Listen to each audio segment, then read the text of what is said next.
Welcome to Title Talk, a podcast for real estate investors where we cover tips, tricks, and trends in the industry. This podcast is all about providing valuable insights to help you maximize your investment opportunities. Whether you're a seasoned pro or just getting started, Title Talk is the place to stay in the know and get inspired. So grab your headphones, tune in, and let's talk title.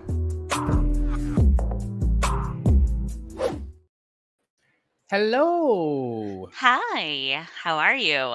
I'm excellent. Nice to see you. You know, I love doing Title Talk because I get to hang out with you, but I'm sad because Title Talk, we usually get to hang out. We're side by side. We get to, just be in each other's energy. We vibe in. And it's like, it's strange when we're not in the same spot. You know what I mean? And there's no puppies licking my toes. No puppies licking. Also, no puppies licking your toes. No Bobby licking your toes. There's all kinds of. It definitely feels a little weird without being in person, but I know we're both in hot places today. I'm in Arizona, and and I'm in Yeah, in case anyone's wondering why I look like I'm on in a third world country here with all these fans. I'm in a third world country. Your audio sounds good. I'm in Canada. Okay, Dina didn't know what to say. I'm in Canada, and apparently there's no air conditioning in any buildings in Canada because it never gets hot. It never crosses like 75, right? So that's wild. So it's disgusting. It's so hot, and there's no reprieve. So I've got like multiple fans going right now, and I'm still just swassing out over here. What do you do? Oh, you just figure it out. Order more fans. Well, I'm excited about today's episode because we have recurring guests back with us. This is our first time we had a recurring guest. You guys really loved Celena Nash last time, and we had her on. I think she smashed it. She did such a great job helping us understand the legalities of the real estate business, and especially in the investment space. And there's so much going on. I mean, just recently we have South Carolina, rubber stamping the ban on wholesale, and Pennsylvania just requires just put out that you now require a real estate license to wholesale. And so I want to talk to Celena about workarounds, the legalities of workarounds. I keep hearing this statement: if it looks like a duck, it quacks like a duck, it's a duck. And so, these workarounds that people are presenting, they sound good, but are they safe? Are they legal? And do they absolve you of any potential liability or situation from a real estate counsel coming after you for what they determine to be illegal brokering? Now, before we bring her up, I want to just set the tone for the audience that's listening. There is no doom and gloom here, guys. We're not preaching a doom and gloom sermon over here. This is not about wholesaling is going to be banned all across the United States. That's not what we're saying. Okay, there's select markets where they are imposing some strict guidelines or rules. And it's not all of the markets. It's a few. It's a small few. And that's it for now. And I think it's an opportunity to level up, right? Like, yes. We can talk about how you can do this from like a legal and ethical perspective. And it's about leveling up all of our game. Yeah. And I think Celena can help us with that understanding as well. So without further ado, let's have her come up and join us. Celena Nash, welcome back to Title Talk. How are you? Hi, guys. How are you? Doing excellent. How about yourself? Not bad. I guess I'm good. I'm talking to you guys. I'm good. How warm is Florida? It is extremely hot. I think today it was the heat index was like 102, 103. So, but we have air conditioning. So I'm like, we actually have air conditioning. I think mine is on 73 right now. But so I send some breeze your way. Oh, thank you. Oh, thank you so much. It's very kind of you. Very kind. So, Celena, I don't know if you could hear us backstage, but there's, a lot of things that have just recently transpired with respect to wholesaling. And I wanted to get your opinion on what you think are good workarounds, or where we should be paying attention to maybe change the way we do business. Jerry Norton, a good friend of ours, is pivoting his entire wholesale strategy to taking every property down. Now he's closing on every property with his own cash, and then he's reselling on the MLS. And he's using that as his, because he's well capitalized. I mean, Jerry Norton's is a rich guy. And so, but here's the thing, wholesaling is an entry level business strategy for real estate investing. And not everybody is going to have Jerry Norton money. And so I wanted to open the floor to you to see what your thoughts are about this, with Pennsylvania just having, brought this into the world, into their market, as well as South Carolina now rubber stamping the ban on wholesale. What are your thoughts? So first, I would say that, as we talked about the last time, you have to be creative when you're in this circle. So being creative is number one. And you're absolutely right. I think the changes are going to make people who are really not dedicated to wholesaling and not dedicated to being creative and putting work in, is going to eliminate those from the market. So it's a good thing, it's a bad thing. But I think the first thing that you should take into consideration anytime that you're doing this, obviously, as you know, liability is my thing. The first thing you want to do is eliminate is, how are you exposing yourself? How are you taking the interest in the contract? So that's the first thing, establishing how you're going to be taking the interest, because it's important. Because if you are sued, then who are they suing? What kind of assets are attached to it, right? So if you want to start that process, and let's say you started with one of your LLCs, that limited liability company that's well established, well, that wouldn't be a good idea. You want to have something or a vehicle that you are doing these activities under that maybe they don't have much assets. And I'm not telling you to do it that way so you could avoid paying out, but I am telling you to be smart about the way that you approach it. So that's the first thing. If you're going to do it, always take it in a manner of how using your vehicle, however you're going to invest, make sure you don't have a lot of assets attached to it.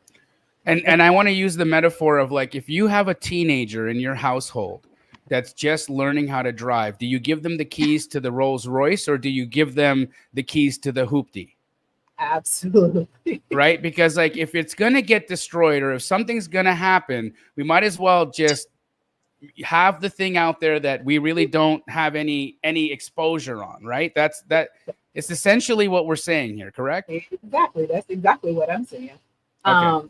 Don't go invest with your most prized possession, thinking that there is no liability. There is going to be liability. And as I always say, disclosure is really important. But with all the bans and everything coming along, I think the one thing that you can do to be creative, it's a few things I have in mind, but being creative in the sense that, let's say you do have to close and you do have to purchase. Hard money is always there, always an option if that's what you need to do. Hard money, always available.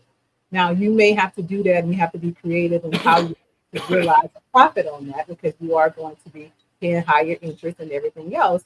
However, that is another method that you can use, is getting money to actually make the purchase, and then you flip it. You purchase it first. Once you purchase it, then you sell it. Then that gives you the opportunity to market it, right?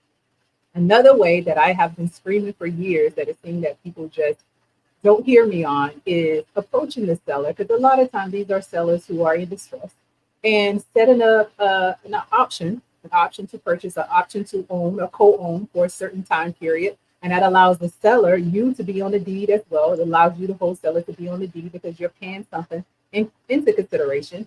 And sometimes you don't have to pay a lot of money up front. Let's say they do have a mortgage. Let's say you tell them, I'll pay 3 months or 4 months in advance for my opportunity to put my name. Even if it's a small interest on the deed, you still have the ability to market it, because now you are an owner. You kind of have to be creative to skirt around it. My thing is always, if it's another option, would be seller financing, right? The seller will go ahead and deed you over the entire property, deeding you the property. Now you become the owner, but the seller will actually hold a mortgage on the property. That's another option that you could potentially look at. So again, all the laws and all the regulations that are coming up, I think the most important part to focus on is not getting discouraged about it, being creative about it. And again, you're going to find people who are going to get intimidated and scared. And not to say you should break the law, because you know I would never advise you to do that. However, be creative with your approaches and actually have the ability to think outside of the box. Wholesaling should always do that, but most people have gotten comfortable with the approaches to handle wholesaling. I just think you have to be a little bit more creative and understanding what the laws are as well. So, sorry, are you talking about the installment method then, correct? In that is what some people call it, installment method. Yes, it's called. Okay. Go ahead, Dina. I didn't mean to cut you off. Oh no. Well, and I was going to just say from a strategy perspective too, you know, there's two things that I think of right away. One is you got to buy deals deeper, and two, you got to know how to comp. Yes. Yes. Dina, you are, I mean, right. I think you just won all the awards for that piece of advice because at the end of the day, that's what we should have been doing in the first place. Right. We should have always been approaching this as let's just throw spaghetti at the wall and see what sticks kind of business model. This should be intentional. This should be, I'm going to look at the spaghetti. I'm going to pick up the sticky pieces. I'm going to walk over to the wall and I'm going to put it there because I know it's going to stick. Right. And how do we do that? We comp our properties well. We understand our numbers. We know what a good deal is and we line up capital. We have somebody in the chat asking about being capitalized for transactional funding. I have a transactional funding company, at $20 million available to wholesalers across the nation. If you guys need my funds to double close properties, go to flipcashtoday.com and I would happily double close your transaction for you for 1%. It's just a 1% flat fee. It's one of the most inexpensive transactional funding resources out there. There's many out there that charge 3% to 5%, but I'm flat fee 1. Celena, let any of your clients know as well. But in my opinion, I think that actually the transactional funding feels better than the installment method because I have some questions for you about that, right? Because we're having somebody now deed a property over to us. And we had a big kerfuffle on one of our other podcasts about this because another influencer came and was saying the exact thing. He said, hey, we can do this thing called the installment method and you can have the seller deed you the property. And then because wholesaling is one of these things where it takes time to be able to sell your deal, right? Like occasionally you might not even get the best one. Like after you contract it, you go in and you look and you're like, oh my God, this house, where it needs way more than we originally anticipated. And so now you're in a situation, you're in a pickle, but you've been deeded this property. What does that do to the title? I think Dina and Celena, if you guys could both talk about, does this make a dirty deed done dirt cheap? Dirt. No, go right ahead. No, I don't think it makes it dirty. Again, it doesn't. Doing the wholesale, I don't think it eliminates you doing your title search and doing everything, your due diligence, right? So as a part of it, even if you're doing the transaction and you're doing the transfer, I don't think it makes the title dirty per se. Again, most of the time, you're probably not going to get a clean title when you're doing a wholesale. Putting your name on the deed doesn't eliminate any of that stuff. With that being said, but will they be able to get title insurance on it with those kinds of transfers? Yes, the transfers don't eliminate the ability to get a title policy. The transfer may make one person look at it a little differently because that is one of the things that I say is a red flag when you see multiple transfers for a title or for a property. That's a red flag to me sometimes. However, when it is such a way that I can follow the chain of title, when I'm reviewing title, when I'm looking at the title search, if I can follow the chain of title, that does not make the title not insurable if it had multiple transactions. Now, it does become an issue to clean up because if there are defects on the title and you have to go back a few chains of title just to actually establish what it is, it may be a little bit more work on the end of the attorney or the title company. But in my opinion, it does not eliminate the ability to get title insurance. Awesome. What about you, Dina? What are your thoughts on that? So On the conveyancings? in my opinion, it's not, since it's dealt outside of escrow and it's an agreement with the seller, it's not something that we're typically going to look at to create for you out of the gate, right? So it depends on how you actually get that done, and then we evaluate that on like a case by case basis. And then it's going to probably depend on the kind of loan you've got too, and the lender's requirements. Because I wonder, right? Like for instance, if I did the installment method here in Arizona and I gave a seller $1,000 and I got, deeded the property, right? And let's just say a month into it, I'm like, man, I just can't do this deal. It's not going to work. Hey, seller, you get to keep the $1,000. I'm going to deed you back the property. Now you've seen a transfer to Jamil Damji back to homeowner. Would Fidelity Title typically insure the next sale for that seller? Would they look at it and be like, fishy? We would definitely look at it as a red flag. And here's why, especially right now. So when it comes to fraud, it's definitely a flag. So we've talked about, land fraud in the past on Title Talk. Well, what we're seeing right now is FSBO fraud. So where somebody is literally, like, this just happened, and I have a little memo on it from today. So a property was worth $757,000. They sold it for FSBO for $9,000. Then it transferred multiple times to multiple people. Then it goes to title for $230,000 as a sale. So they looked at that and they were like, something's wrong. Well, all of it was fraud. So somebody was impersonating the original seller who had no intent of selling the property at all. How does that get unraveled? Like what's the process of unraveling that? Celena, I'd pass that back to you, and then Dina, if you have anything to add to it afterwards. But what would you do in that case, Celena? So if it is fraud, so now you have a lot of issues. So the first thing you're going to do is call Dina, because now you need to file a title claim on the property. I do want to say this: when there are transfers back and forth, right? So let's say that you do enter into that contract that you were referring to. This is why it's important for you to do it through a title company, or for you to do it with an attorney or someone who's actually looking at the deed and how it was transferred. Because just because it's going from one entity to the other, and let's say the consideration wasn't much, most of the time you don't need to put the entire consideration, but you do worry about transfer taxes when you're doing one transaction, other transactions. So that could be another red flag, that now you're having these multiple transactions, because transfer taxes come into play. So they don't look at transfer taxes as, oh, it's just a friendly transaction for one person to the other. No, they want to look at it at the value of the property and whether or not you paid proper consideration and for your actual transfer tax. So that does come into play. Now, with that being said, this is why I don't think it's a bad idea for you to take a small interest in the property as opposed to you taking the entire property. If you're going to take the entire property, I have done this for years. Seller financing, again, it takes a very good understanding of what you're doing, making sure that seller is comfortable and understanding and knowledgeable with what's taking place. Now, the seller holding the mortgage, that allows you to take the entire deed. However, your transfer tax that you will have to take into play. But that would allow you to market the property, and it also allows you to take full ownership and allow the seller to step away. But let's say that you do decide to change your mind, having that type of transaction will make it a lot more difficult for you to walk away from.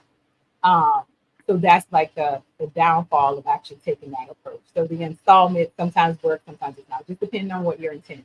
And keeping in mind, one thing that I think is being missed here, probably except in PA, is that a lot of this is in play, these laws, these regulations that's coming up, is mostly to protect consumers or to protect homeowners for residential. This likely don't have any impact, South Carolina or anywhere else, on commercial transactions, multifamily. So those things can still flow and your business continue to grow You just have to be extremely careful when it comes to actual residential. And again, I get it to a certain extent that they're trying to protect the consumer, bottom line, consumer from fraudulent transfer, not understanding what's going on. And then you have the realtors in their ears as well, saying that they're not, this person has a license and they're making a fee and they are being eliminated or their fee are being decreased as a result of the wholesale. So yeah. Okay, that's great insight. So definitely some. Hi, Bobby. We can't hear you, brother. Can't hear you. Bobby's joining us. Who's going to join us next? We never know. There it is. Okay. Can you hear me now? Yes. Yes, sir. Cool. So I just want to, Celena, your audio sounds like it's far away. What's your audio source? My audio source is I believe it's coming from the camera right now. If there's anything we can switch to that's closer to you, that would be better. Hold on. Sorry to interrupt the show. I just, Bobby, she left. let us get. Oh my I gosh. offended her. She'll be back. No, she'll be back. She'll be back. What does your T-shirt have on it, Bobby? This is fruits. It's my orange, apple. Well, broccoli's not a fruit, and then a banana. It's a company that I like called Burn Slow, and they partnered with this. I thought it was just a cool shirt, and then I found out that they partnered with a local nonprofit that feeds homeless people and made this, and all the proceeds go to feeding the homeless, which is I love that. Yeah. Pretty cool. That's really Welcome, cool. Celena. That was an awesome plug. Yeah, for real. Burnslow.co. That's really cool. Okay, so is my audio better? Yeah, I think before it kind of sounded like muffled. That sounds a little bit better. Maybe come closer to your computer if you're down to. I don't know. Or bring the computer closer to you. And then I do like Eddie's question too in the chat, Bobs.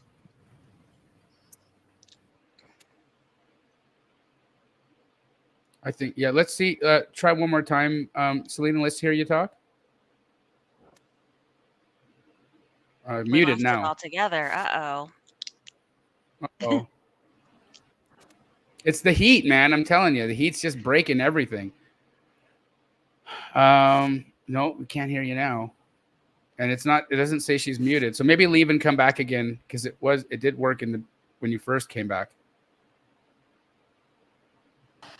Now. There we go. No, there we go. Yay, maybe victory. Okay. So You're fine. You're good. Okay, so I just changed microphone. So that should Awesome. Just don't worry about it. It's all good. Cool. Oh yeah, for you. There we go. Continue on with type. All right. Thanks, Bobs. There was a question. Yeah, so Eddie asked about title monitoring services. I hadn't even heard of these. Are you guys familiar with the title monitoring service? And yeah, I could actually really use this for my properties, because I never want to have to think about somebody coming and doing some fraudulent transfers on my properties. So what do you guys know about this? Maricopa County was one of the first that did this. And now I feel like it's happening everywhere. So I think in Arizona, every county is covered now.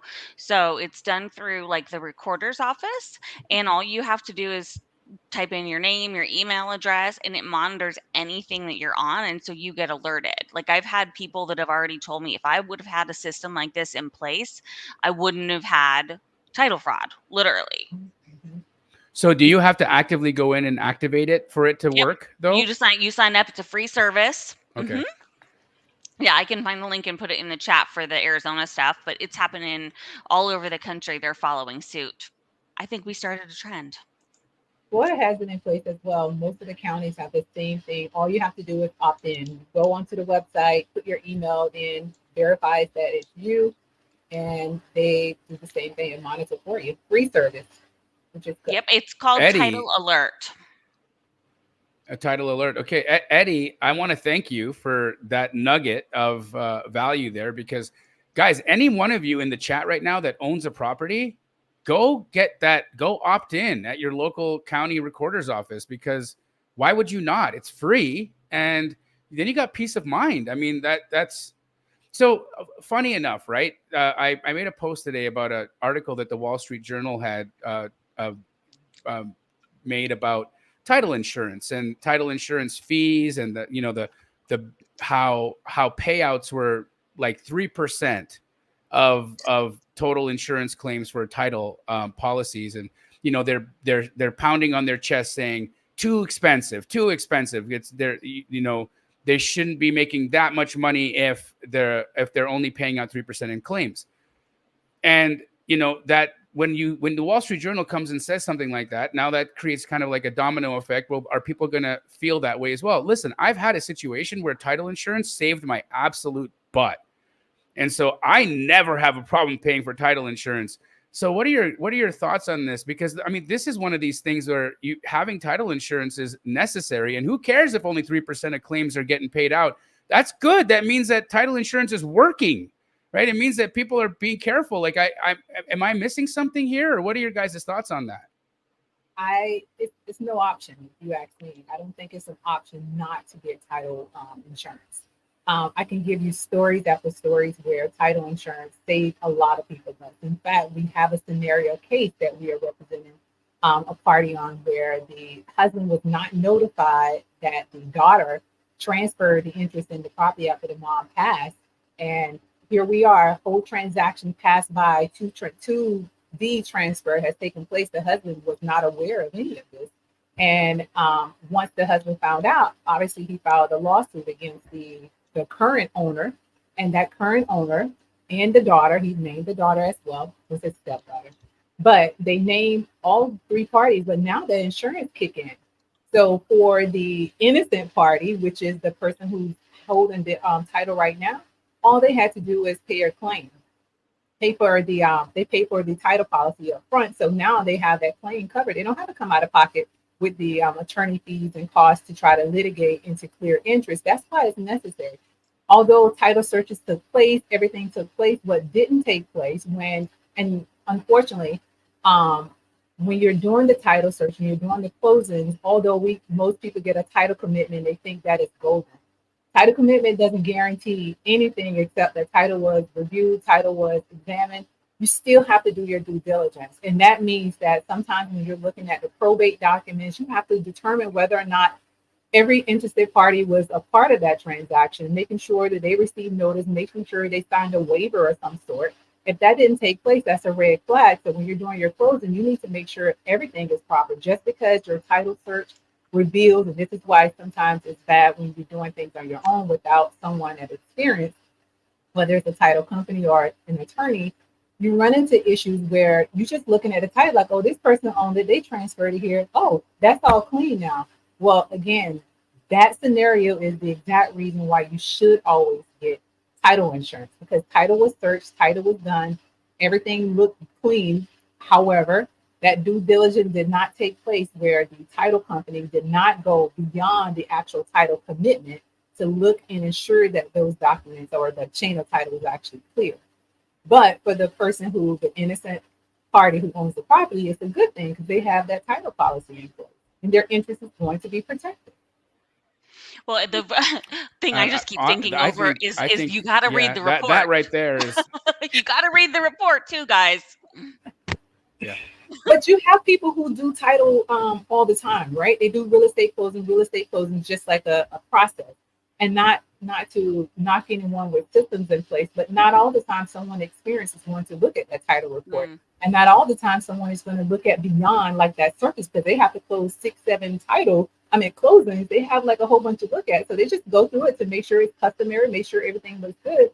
However, if that attorney would have pulled the actual probate document, you would see that she was married, and you will also see that the decedent was married, and you also see the husband was nowhere on any of those documents. That person, the husband, has more interest in the property than the daughter had in the property, but they allowed the daughter to sign, and again, the chain of title just continued to go on. Things like that can happen. The title had the father and the mother divorced? No, they were still married at the time. It was a stepdaughter, like it was the wife. Passed. Mm-hmm. The mother passes, and the daughter sees an opportunity to go in. And was he living in the property at the time? No, this was their secondary home. So they had multiple properties, and this property in particular was here in Florida. And the daughter just took it upon herself to say, hey, I'm going to take it. And she filed her probate. Probate was not done proper because, again, husband was never notified. He is an interested party. But you would not know that if you did what you thought you were supposed to do. You went through a title company, you went to an attorney, they reviewed title, you signed off, you paid your money, you received your transaction. You're thinking everything is good, which it does look good until someone come up and say, hey, wait a minute, I was supposed to have those proceeds. I was supposed to have interest in the property. I wasn't named. That title policy is what's saving that person's behind right now because they did purchase a title policy. So now they don't have to worry about it in the sense that they don't have to pay out of pocket to fix this issue. But title searches, closing don't guarantee that everything in that title is completely good, which is why you have to make sure you have that title policy. Just like having a car insurance. You may not use it all the time, but guess what? When something goes wrong, you get to use your policy. Same idea.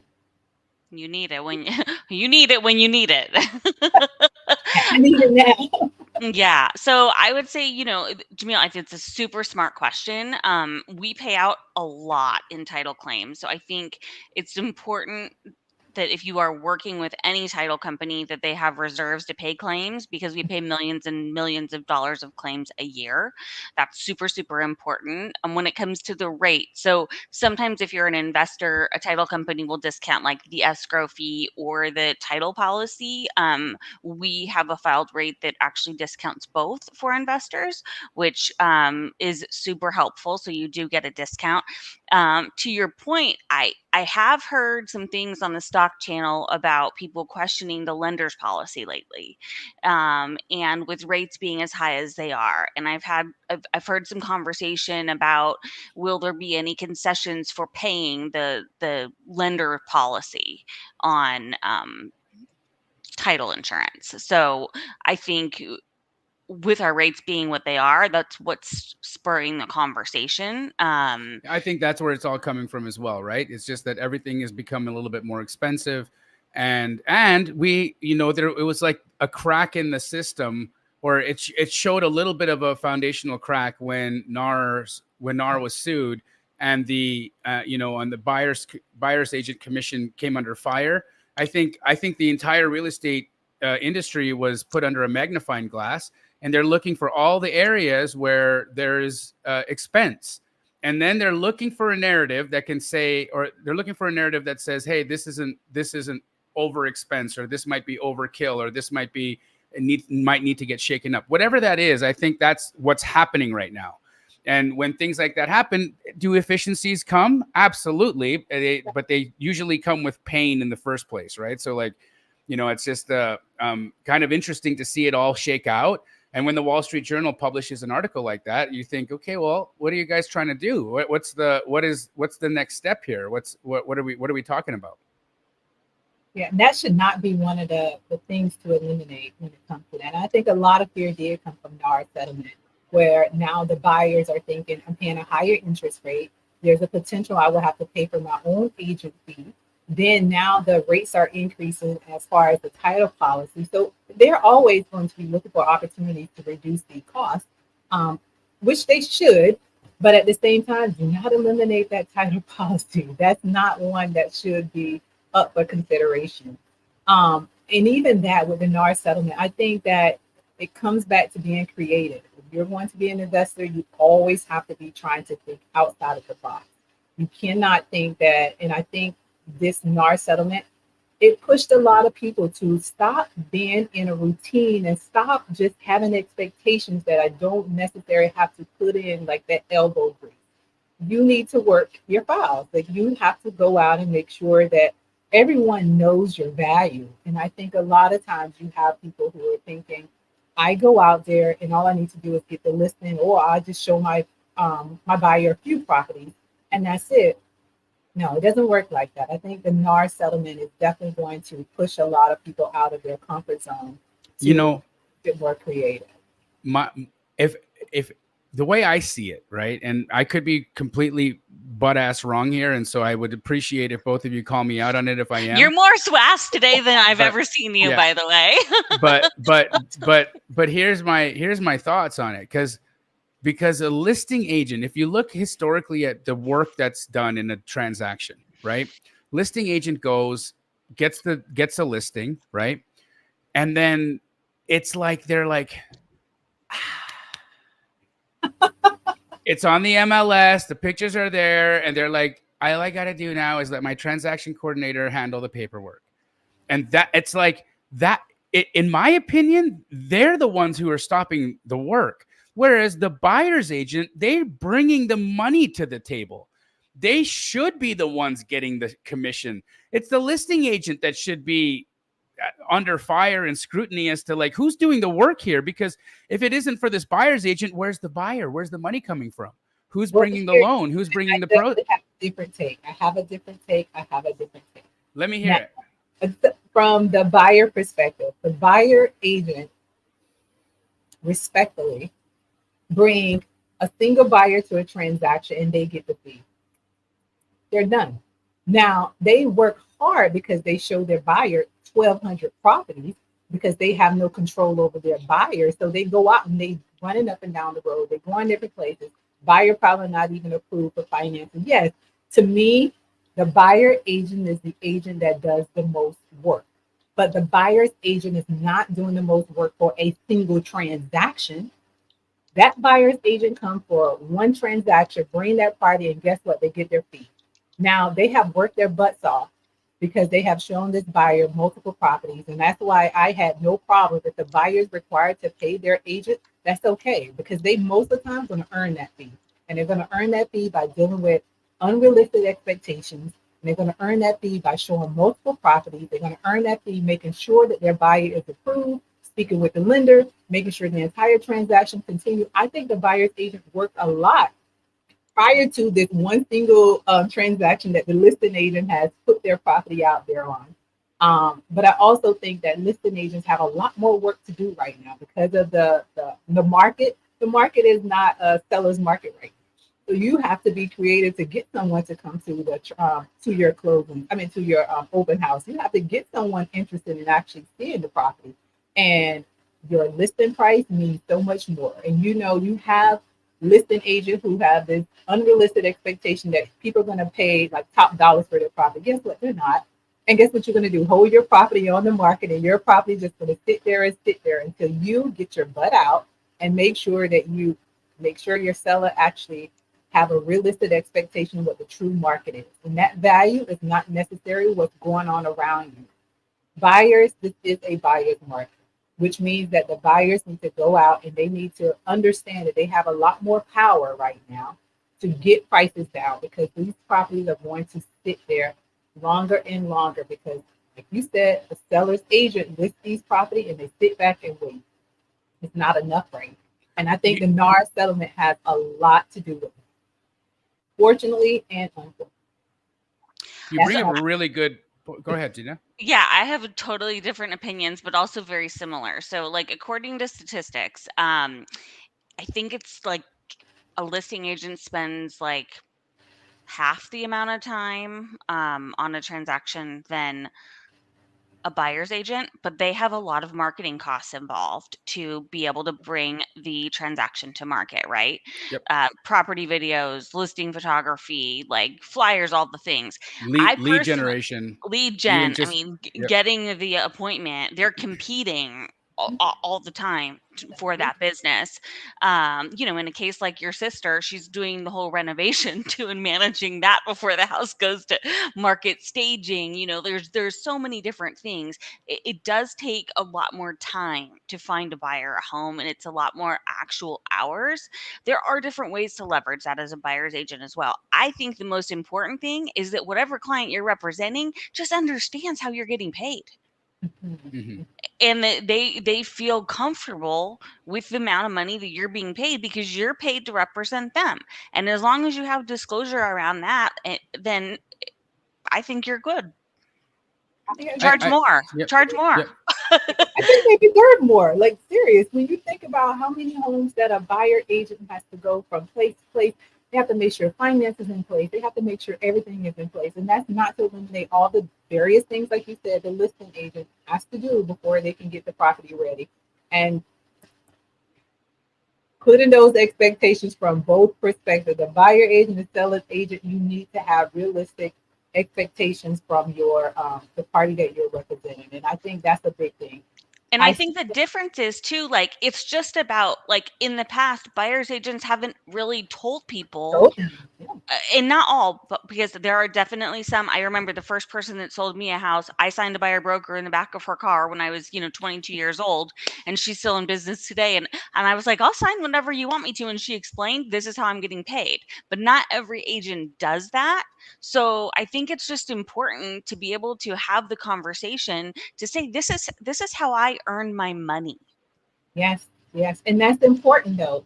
Sat in a closing today and I'm listening to the seller was there to sign. And one of the agents told the seller, she was like, I just don't understand. Why do I have to pay the buyer's agent fee? I don't like them. I don't like their attitude. Why am I paying their fee? And her agent said, you have to. It's a requirement. I'm like, no, but wait, you might want to explain that a little bit different. Like, no, let me clarify that. And the agent was upset when I started clarifying. So she's sitting there with her arms folded. I'm like, see, you're part of the problem, because it's so important for them to understand before they actually list your property. That should have been explained before you even got the listing. She should understand why you are giving the agent a fee. She should understand that even though we're at this position and you don't like that agent, guess what? We have an obligation, because in the beginning of the process, this is what I explained to you, which probably didn't take place, which approach she probably took is, hey, sign here, this is the commission, this is how it's supposed to be.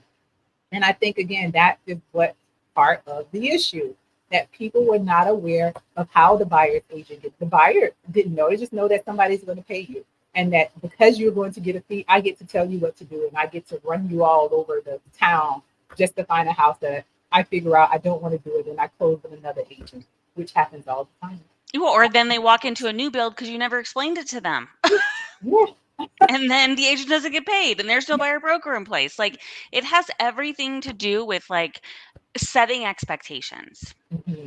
And full disclosure, and I believe in that in all relationships, business, professional, personal. I think everybody should have a level playing field. Yep, transparency is key. It really it's is. Very, very real stuff. Celena, I have an interesting topic to bring up here. I love it when his eyes do this. Well, you had mentioned listing price.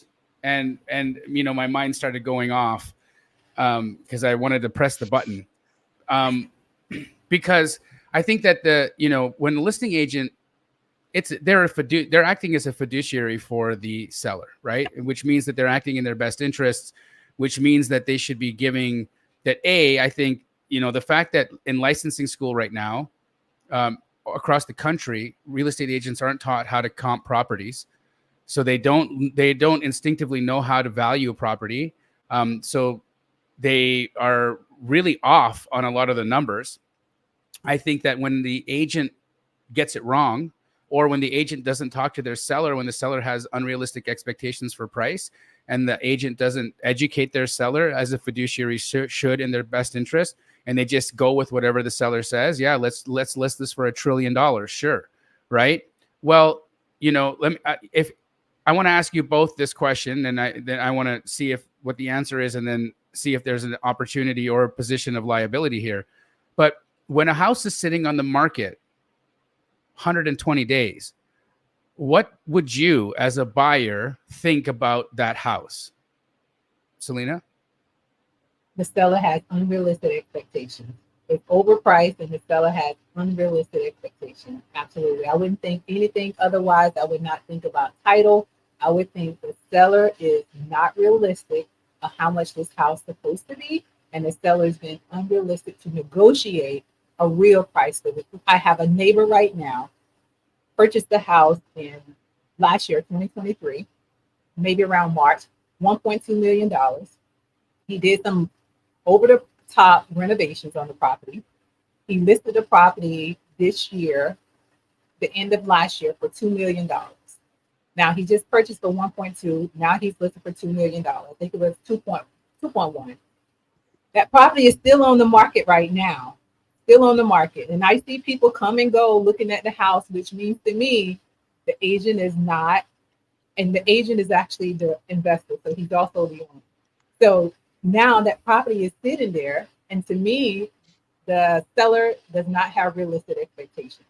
I also think that you keep in mind, and from my perspective, because I have a little inside, he spent too much on the renovation. So even this is come back to what you were saying, understanding your numbers, understanding your market, understanding your numbers. The longer that property sits on the market, guess what? His reality of getting more money is just diminishing. He's probably paying interest on the loan. He's probably losing money because he's staging the house, so he's paying those fees. He's paying additional costs. You're going to be paying the real estate fees. The property taxes coming up as well.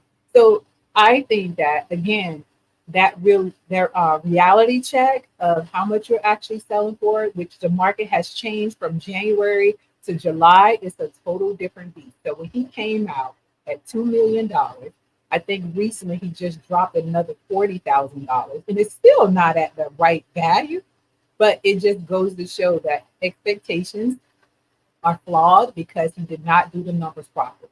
And even if he did the numbers at some extent with some room, he's losing money at this point because the house is still on the market. So what you could have had as a profit is now it's decreasing the more your house is on the market. So setting that expectation is so important, in actually doing numbers, real numbers, from an investor perspective before you actually put the house on the market. Well, Thank you. What about you, Dina? What do you think? Yeah, I agree with Celena, and I think that it's just really important that you are honest with your that you're honest when you're in those appointments, and you tell them what the market is going to bear based on the information that you have, and that you are very proactive about price reductions if the house is sitting. If you're not getting showings, I mean, there's a problem with the price. Yeah, it really is. You can have the best pictures in the world. If that price is not right, it prevents people from even wanting to look at that. And so would you say that high days in the market is the market rejecting the price? Yeah, I would. Mm-hmm. Would you say that high day on market could indicate to potential buyers that there's something wrong with the property? That's not going to be the number one. In my mind, that's not going to be number one, but there is a potential that there is something wrong. Could be probate pending. It could be anything that's like behind closed doors can be going on, but that's not going to be the highest thing on my mind. The highest thing to me, from the buyer perspective, I'm advising my clients that these are properties you should be looking at, or these things you should stay away with. And when I'm talking to investors, sometimes the first thing we do is look at how long the properties are on the market, because those are the ones we normally tackle first. Those are the ones that we tackle to say, hey, what can we get? What kind of deal can we strike with this person? Those are the ones that we approach to say, hey, can we do a seller finance? And maybe because since you're holding it so long, maybe you are interested in doing seller financing because you're losing money right now. So why not? That may also be one that's going to be doing a short-term rental. They may be interested in actually participating in a short-term rental. So it's one of those things that when your property's on the market for a long time, I definitely look at them as targets. But again, I'm always willing to take a chance. The worst case scenario is they say no, or they look at it from a different area. I always take the chance. Let's see what happens. The no don't hurt anyone. Well, and it's so funny. I think that high days on market is an opportunity for investors to do agent outreach at a really high level and build some quality relationships. I just personally called a listing agent, I think it was last week, and I was looking at a house, and I'm like, this house looks amazing. You did the most killer video I've seen. Why has it been on the market for like 120 days? What is wrong with it? That was my first impression. And I was like, how can I help you? Because this house looks amazing. She goes, the house is perfect.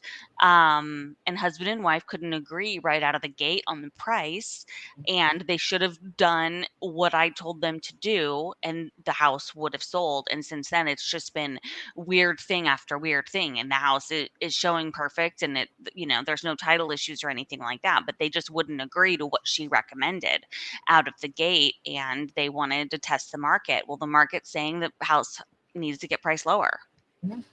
And I think that actually it ends up shooting them in the foot, because what I've seen happen a lot, right? Because agent outreach is one of my primary sources of finding deals and purchasing original condition or distressed condition homes, especially when the market rejects the price at 90 to 120 days, right? I call an agent and I'm honest about it, and I explain, when I look at this house and I see the price that you've got it listed at, the only reason I even reached out to you was because of the condition. When I see a house in this condition, it means that there's an opportunity for me to come and force appreciation. So I ran the numbers, and I come to find out that it looks like it's being priced at what a house that would be fully remodeled would be priced at. And so the market's rejecting the price as it sits right now. How realistic is your seller on that being the case? And do you think they're open to an actual real number at this time? And, it opens a conversation up, right? And I like to use this one analogy that's actually done really well for me, is that, high day on market, it's like a car. When a car has a salvage title, it's kind of stigmatized, right? And it's harder to sell. You get less money for it. I think that high day on market for a property is akin to a salvage title on a car. It's like it stigmatizes the property that there's an issue, whether it be on price or whether it be on condition or maybe both. And as a listing agent, you have a duty to your seller to at least inform them of that. And my line of thinking here is there any potential liability that a listing agent has to be honest with their seller about bonehead pricing? Well, you don't know what you don't know, right? So you have sellers that have absolutely no idea that the property is being price is overpriced, or that the price is not correct. You don't know what you don't know. So the question is there any type of liability? Probably, but at the same time, the agreement, and even when you're doing the listing agreement, you have an opportunity as a seller to be able to tell them, these are my numbers, this is my figure, this is where I want to be. So the seller still has an option to normally cancel or terminate that relationship. And again, which is why do your due diligence. Get comps from more than one agent. Maybe your cousin, maybe your sister who's your agent, but still get other comps from other agents, because that allows you to be able to determine, is this number right? Is this number realistic? Someone that has no relationship with you, let them run the comps for you. Because again, it's not just the agent sometimes. It's the seller themselves that have this expectation that I want to sell the property for this amount. Like, this is how much I want to receive, and this is how much it should be, because Jim down the road sold his house 2 years ago or a year ago for $2 million. So I should get $2 million too. The market is not the same as it was 2 years and ago. Also, Jim spent $150,000 remodeling his house, and you've been wiping your boogers in your cabinets for the last 40 years. So there's a huge difference between the quality of home we're talking about here. Well, people don't take that into account. Boogers, toenails, gross. Yeah. Sorry, I know I don't know what's wrong with me today, but it's the SWAS again. It's the Canadian heat, It's the Canadian. This is great. This is great. There's so many. Actually, we have a great chat today. People, thank you guys for joining us. There's been some incredible comments in here, and I just want to kind of go through a few of them here to see if there's any quick rapid fire ones that we can address. Do you think, Celena, that it's easier to get into contract or to do a deal on a probate property once probate is finished, or is it okay to enter into a contract on a probate property prior to probate being completed? That was a question from Dennis. You can definitely get into a contract while the property is, and that's actually not a bad idea. I agree. You get ahead, because I can tell you, once people see, you have people who just go for probate property, so they'll start watching and waiting. Whereas if you're under contract, you can get the court to sign off on a sale while the probate is still going on, because there may be other issues going on with the probate that may prevent you from closing sooner or prevent you from purchasing the property. So yes, definitely if you have the ability to enter into a contract while it's in the probate, that allows you to be able to be in the front. It also allows you to take care of your property. You may be able to purchase before they finish the probate. So yes, don't be steered away from it because it is a probate. That's actually a good thing. Sometimes and I think as a lead gen strategy, there's not a lot of people that pursue that at a high level consistently. Yeah, because they read on the internet that, oh, run away when you see probate. Mm-hmm. You have to think that's 100% agree. I mean, Dina, every 100 agents we do marketing for, I can tell you there might be one that's thinking probate. Most of the files Monique and I bring to your office are probate. Well, she's one in a very small group. Yeah. You want to take this comment here, because I think it, Dina, this one pertains to title, but and the title insurance. What do you think of this from Tammy? Yeah, I bought a property and I was missed on a title report. The county tore down her house. Oh my goodness. I'm selling the property and now the title report shows where a prior mortgage was missed. So she's basically saying that she's getting made whole because of something that was totally avoidable. And if not, she would be totally sunk. I mean, she'd still be responsible for that mortgage and have no house.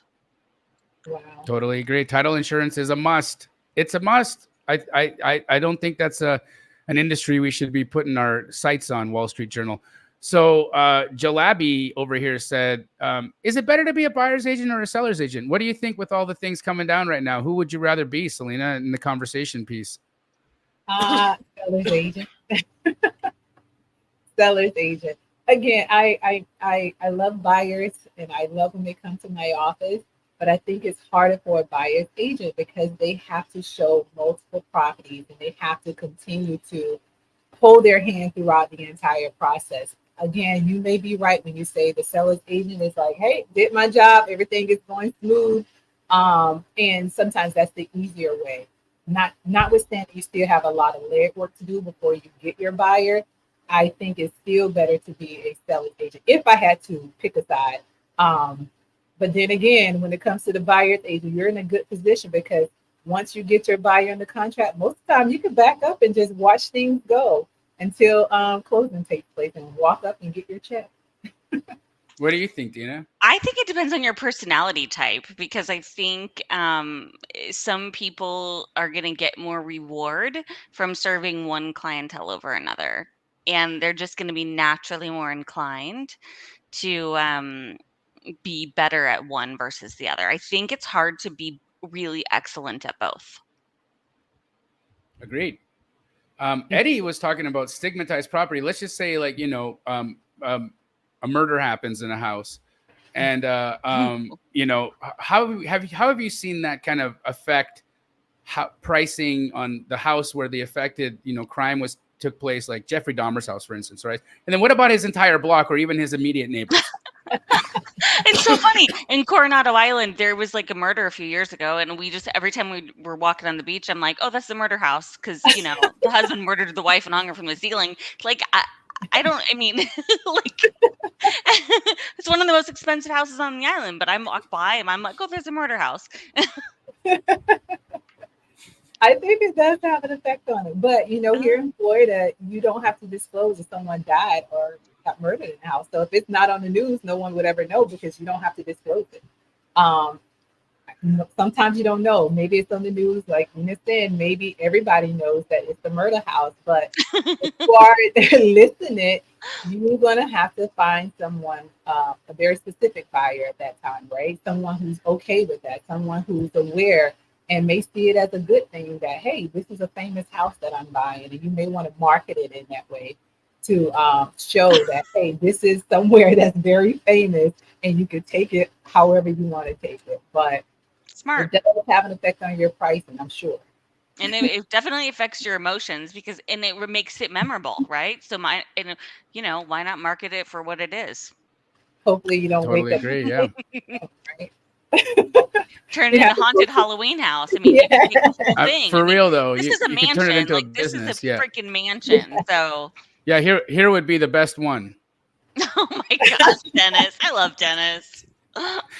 I think with that, that's a great way to end us off here. Celena, first, guys in the chat, would you guys give Celena some love? She came back on the show with your all of you guys had requested her, and she came back to chat more legality with us, wholesale regulations, being creative, how to really manage your title to make sure that you're protecting yourself, doing due diligence, and having awkward conversations with your buyers and buyers agents.